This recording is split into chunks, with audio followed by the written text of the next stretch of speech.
The Nifty is now down almost 140 points. Currently, we're down about 0.5% on the benchmark indices. The mid-cap index is the one that is shining in trade today. That one is up 116 points.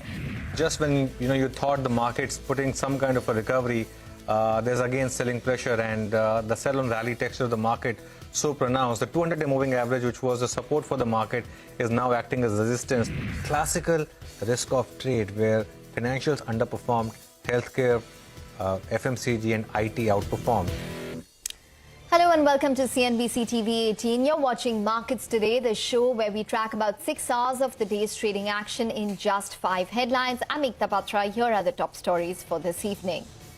The stock markets decline for the 6th straight day. The Nifty falls below 17,000. The Sensex hits the lowest level in 2 months. Bank stocks get battered.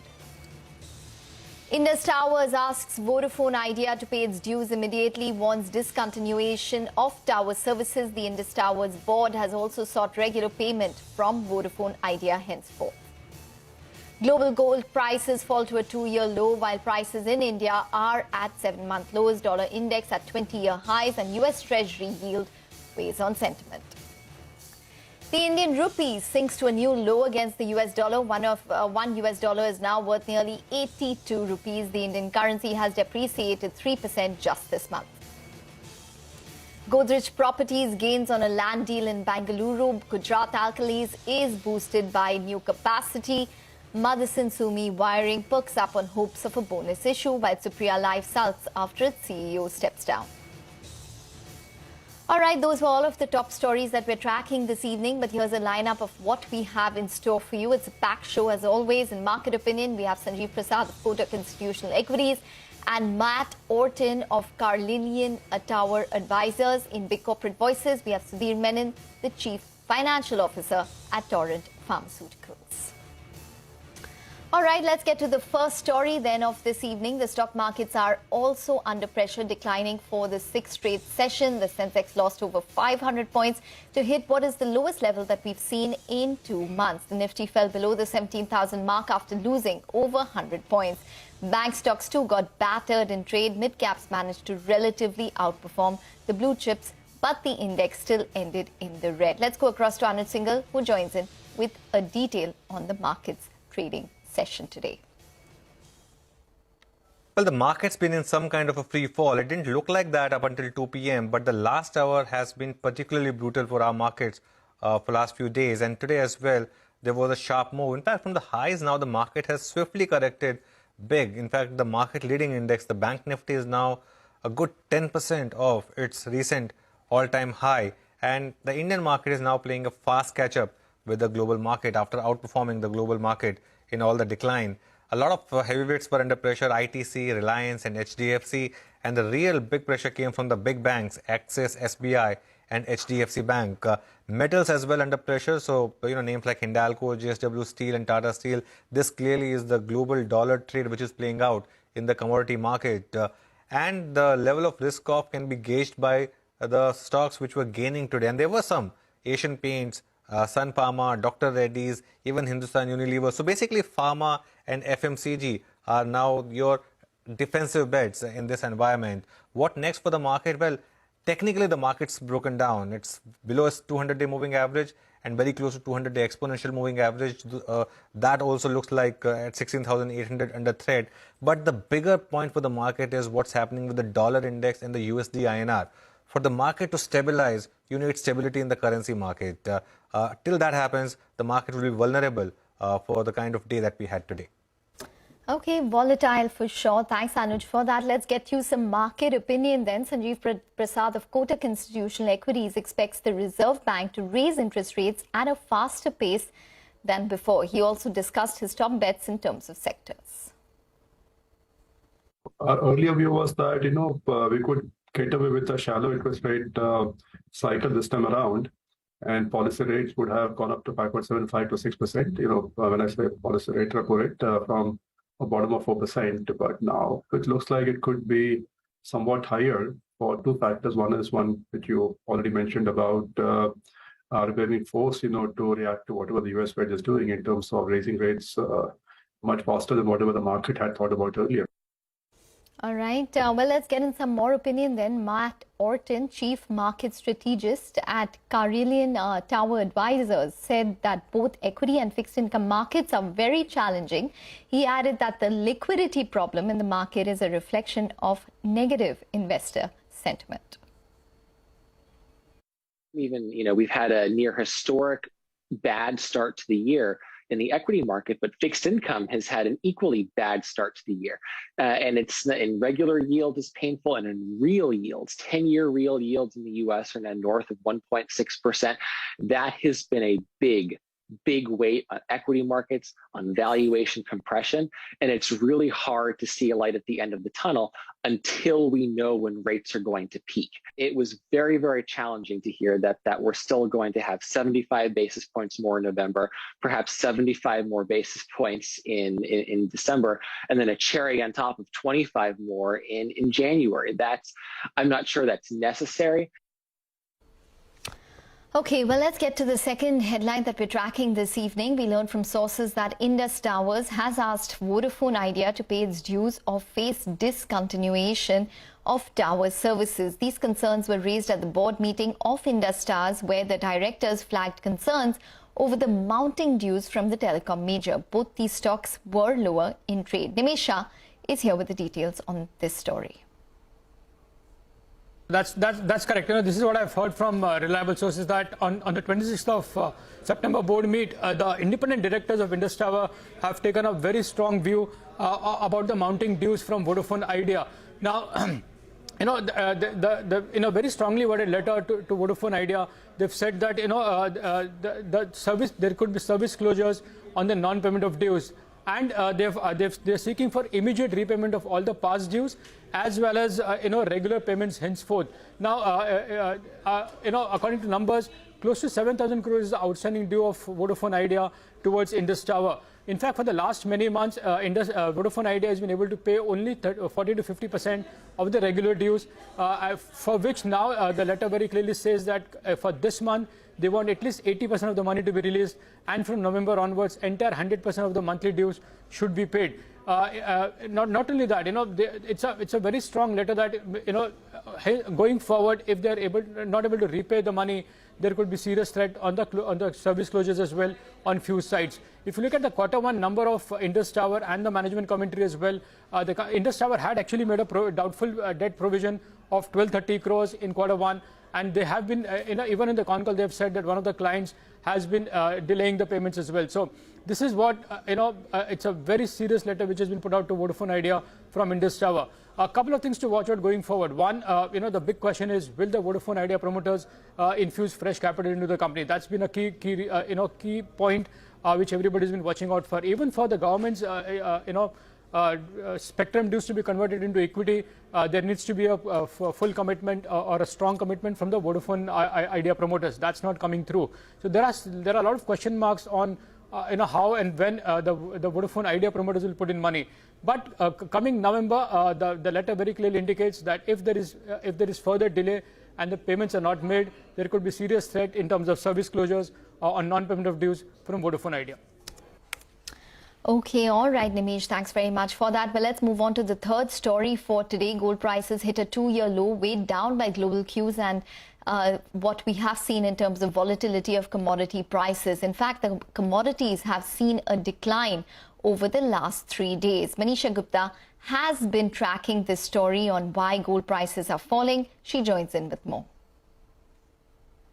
Well, the gold prices are extending further decline. September is going to be the 6th straight month that we have seen fall in case of gold prices. The international gold is trading at 2.5-year lows. We have seen 11% of decline in this year until time. And the gold prices from the highs of 2052 have declined by 20%, currently trading below $16-20 per ounce there. For the Indian markets, the situation has been slightly better, as we have seen the rupee depreciate anywhere between 9 to 10%. So the Indian gold prices are trading at a 7-month lows. We've seen a decline of 2.5%, and the range for this year for gold prices until now has been between 55,000 rupees per 10 grams on the higher side to 47,000 rupees on the lower side. In the Indian markets, the gold is actually trading at a discount of $7 to $10 per ounce.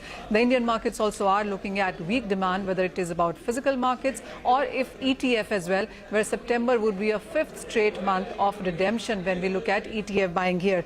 The markets do believe that the central bank buying also has continued to decline, is down by 14% on an year-on-year basis. So everywhere that you look, whether it's about prices or demand, gold hasn't really performed so well in this year until now. And that's exactly what the markets are expecting for the last quarter of this year as well. There are reports from ING and RBC suggesting that the gold prices will end this year anywhere around $1,650 to $1,660 per ounce, and the gold can be under pressure until we see the US dollar come off the kind of highs that it is trading right now at around 20-year highs, or the federal US Fed stops to hike rates aggressively as it has been doing for the last 3 times. Until one of those things happen, the gold prices could well be under pressure. Okay, all right, Manisha, thanks very much for that. Time for a break now, but stay tuned. We'll be back in a jiffy with all of the other top stories this evening. Welcome back. You're still tuned in to Markets Today on CNBC-TV18. Let's get to all of the other top stories that we're tracking for you this evening. The 4th headline today, the Indian rupee continues to face relentless pressure. The rupee plunged to a new low today. $1 is now worth almost 82 rupees. All of the currencies, in fact, were under pressure as investors flocked to the US dollar since the US Fed Reserve started to hike interest rates. The rupee has depreciated 3% against the dollar just this month, and it has weakened by 9% plus since the start of this year. Lata Venkatesh is here with more details. It's actually a double whammy now for Asian currencies. It's not anymore talking only about US yields. We have to talk about China. The Chinese currency saw a much lower fixing today. You know, Chinese currency doesn't, it's not entirely market determined. The PBOC determines a midpoint and allows the currency to float around it. The new midpoint, which everyone thought would come closer to 7.16 per dollar, which was yesterday's close, came in at 7.22, which was quite a surprise. They actually allowed or enforced a depreciation. And so all Asian currencies are showing that impact. And of course, the rupee was no exception. Right from the word go, we started off at 81.90. What dealers tell us is that there is a persistent dollar offering, which they are guessing is from the Reserve Bank. And they are guessing that because of this offer, 81.94 is not getting crossed. Also, the rupee looks like a relative outperformer because at 81.94, it is about 0.3 lower than previous close. The Korean won is 1.25% lower than yesterday's close. The Chinese yuan itself is down 0.75 versus yesterday's close. So clearly this is, a worldwide phenomenon. And just to add, US yields overnight crossed 4%, the 10-year that is, which is a fresh 13-year high. And the US data came very robust. Consumer confidence as well as new home sales. New home sales were 28% higher than June, the July numbers, whereas they were actually expected to fall by about 0.05. So, strong noises coming from Fed governors who spoke like Bullard and Evans as well. And therefore, the market now is not looking like there is any immediate peaking off of the dollar or bottoming out of the currency. At least for the moment, there's more to go. Okay, all right, Lata. Thanks very much for that. Well, staying with the macros, the Bank of England has announced a plan to buy as many long-dated government bonds between now and October 14th to stabilize the financial markets. It also said that it would postpone next week's start of its gilt sale program. The Bank of England added that it would sell back the gilts it buys once the market conditions have stabilized, and that Britain's finance ministry had agreed to indemnify it against any losses. All right, let's get to the last story of this evening then. BHEL gained close to 2% after the company received an order for setting up the Talcher thermal plant. Vahishta Unwala is here with the details on this story. Well, BHEL has announced a 1.3 gigawatt power project for NTPC at the Talcher thermal plant. Now, this is a brownfield project which is to be done on an EPC basis. Macquarie has expected the order value in upwards of 8,000 crores, and given that NTPC has earmarked 11,800 crores for the project, Macquarie has expected 21,600 crores of order inflow for FY23 for BHEL. And also, with no other major orders in the tendering stage, there are no expectations of a similar large order in the second half of the ongoing financial year. Also, with the Central Electricity Authority of India plan indicating 17 gigawatt incremental thermal power ordering in its base case until 2032, Macquarie does not yet expect a full-blown revival in thermal power ordering and sees renewable capacity addition to be the key driver of incremental capacity addition. Okay, all right, Bahishta, thanks very much for that. Well, in the pharmaceutical space, Torrent Pharma was down by over 2%. This is after the company announced its plans to acquire Curatio Healthcare last evening for around 2,000 crores. Today, the company's management, or rather last evening on their conference call, said that after the deal, the margins for Curatio Health will be higher and that the company was not looking at incremental investments. Listen in.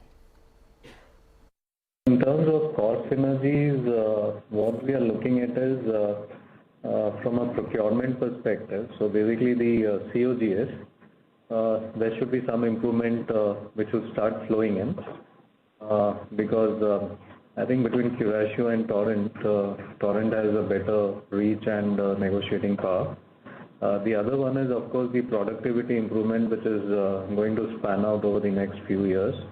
And the third is certain fixed expenses where our cost structure is more efficient compared to Curatio. So once this business is merged and come to the same platform, there would be cost synergies flowing in. On an immediate basis, at least for the next 1 or 2 years, we are not looking at any incremental investments. Okay, well, meanwhile, Canfin Homes gained 0.5%. This is after the company's conference call in which it clarified that there was no link between the identification of frauds and the resignation of the company's CEO. The company also outlined its growth plans and said it would focus on the southern states, followed by the northern ones. Abhishek Kothari is here with the details. As you mentioned, the Canfin Homes had a con call today earlier in the morning, and wherein they clarified over the fact that, there is no link between identification of frauds and resignation of CEO. So they have initiated the hiring process, that is to replace Girish Koski at the time when he retires or when he leaves the company. So total fraud amount is 6 crore, the gross number, and the net number is less than 3 crores. Remember that in an earlier interview to us, they had said that the fraud amount was 3.94 crores. So from there, it has increased to 6 crores. Now, frauds took place due to collusion and not due to any lapses in the process of the systems that they have in place. The number of clusters have increased from 14 versus 3 earlier. That is, the penetration has increased. And they also spoke about the industry, that there is growth that they see over the next 5 to 6 years. So they would continue to focus on the southern state markets and then focus on the northern states. They have reiterated their spreads and net interest margin guidance of 2.4 to 3%. I remember in an earlier interview, they had guided for a net interest margin of anywhere around 3.4 to 3.5. So there is a cut in the net interest margin guidance, and credit cost guidance for the upcoming quarters. They have said that it will remain between 11 to 14 basis point per quarter. So increase in credit cost would be only due to bucket movement of the loans, that is loans which are getting overdue over 30 days, 60 days or 90 days, so on and so forth. Back to you. Okay, all right, Abhishek, thanks very much for that. That's on Canfin, but there were a whole host of other stocks which were in focus as well. Sunil Bhutra is here with the key buzzers. 4 stocks on my radar today. Supriya Life Sciences, where the CEO has resigned due to personal reason. The CEO is, of course, Shirish Ambaikar, who will be taking a leave or relieving from September 30th itself. However, he will be extending services on a retainership basis in the company, and the new CEO will be appointed, that is Mr. Rajiv Kumar Jain, from October 3rd. So that stock is declining on the back of this resignation. We have Gujarat Alkalis, which is trading in the green today because manufacturing unit of hydrogen hydrazine hydrate that has started at their Dahej complex with a capacity of 10,000 tons per annum. It is a forward integration project to produce hydrogen peroxide, which is an import substitute for the company. Motherson Wiring, that is also surging in trade today because the company will be considering bonus issue on September 30th. And lastly, Godrej Properties, because they have acquired a land parcel in Bengaluru. 7 acre is the size of that particular land parcel in Indiranagar extension, and it will have an estimated booking value potential of around 750 crore rupees. So the street likes that, and the stock is higher in trade today. Okay, all right, Sonal, thanks very much for that. Mahindra Logistics, however, fell in trade today. This is after the company announced that it will acquire Rivigo's B2B Express business. Speaking to CNBC-TV18, the MD and CEO of Mahindra Logistics said that even though the B2B Express business is losing money, it has its own unit economics. He also added that the revenue yield was positive. What we like about the business is revenue yield is very positive, and the business has positive unit economics. What the challenge has been to scale the business up. Our intent is to turn it around to be EPS accretive in the next 12 months on a combined basis. From a revenue yardstick, probably around 650 to 700 crores is where we think it'll essentially be EPS positive. The year we obviously expected, to be going at the 20 to 25% level at an overall company basis, and we still believe that that's something which we are aspiring to do this year. Different markets have moved a little bit sideways, but broadly we still expect to be in range for that 20 to 25% kind of growth level for F23. Okay, let's move on then. The insurance regulator IRDAI has pushed for insurers to offer long-term policies. Our colleague Yash Jain is here to get us up to speed on the exclusive details on this story. Well, long-term policies is something we generally see on the life insurance side where there are longer tenure policies, but on the general insurance side we normally see short tenure policies, be it 1 year, 2 years or 3 years, but that is set to change very, very soon. What we've been given to understand from our sources is that the insurance regulator has formed a 21-member committee. This committee has representation from the insurance side, the general insurance industry, from the regulatory side as well as the banking side. The committee is essentially going to be responsible to give the regulator suggestions on how longer tenure products could be introduced in the general insurance industry, particularly 3 business segments, the health insurance industry, the motor insurance industry and the property insurance segment. These 3 segments form major portion of the revenue for general insurance industry. The responsibility of this 21-member committee is going to be to give suggestions on what could be an ideal structure for long-term products in these 3 segments, what could be the premium pricing mechanism, also what could be the accounting strategy for general insurance companies on the premium which they receive upfront. We've been given to understand that the premium accounting method could be on similar lines as single policies on the life insurance side, where 10% of the premium could be accounted each year for the tenure of that particular policy. This is an important move, especially for general insurance companies. It will improve the stickiness or the persistency of customers staying with one company for a longer period of time. But of course, to get them and make them pay that lump sum amount for longer term policies, that will require some discounting, some mechanism so that they get attracted to these kind of policies. Okay, all right, Yash, thanks very much for that. On that note, it's a wrap on this edition of Markets Today. Thanks very much for watching.